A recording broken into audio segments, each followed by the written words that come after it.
Welcome to the Slop Farm. Enjoy the video.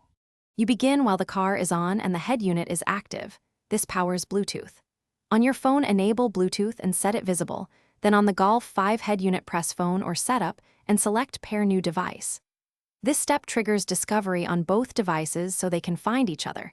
Make sure your phone stays on the Bluetooth screen. If prompted, choose the Golf head unit name.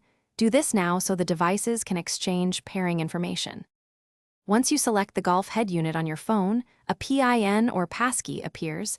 Compare the digits and confirm on both screens. Accept or press OK on the radio. This authorizes the connection. After pairing, the head unit will typically prompt to enable phonebook sync and audio streaming. Allow both so you get hands-free calls and music.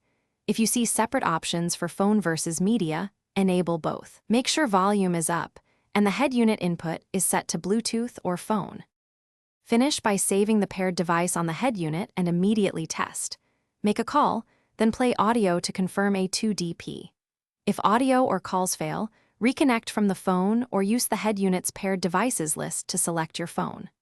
One key troubleshooting tip. If pairing repeatedly fails, delete the Golf entry from your phone and clear the head unit's paired device list. Then restart your phone and retry. This removes stale profiles and usually fixes handshake problems. Thanks for watching. Consider subscribing if we helped you today.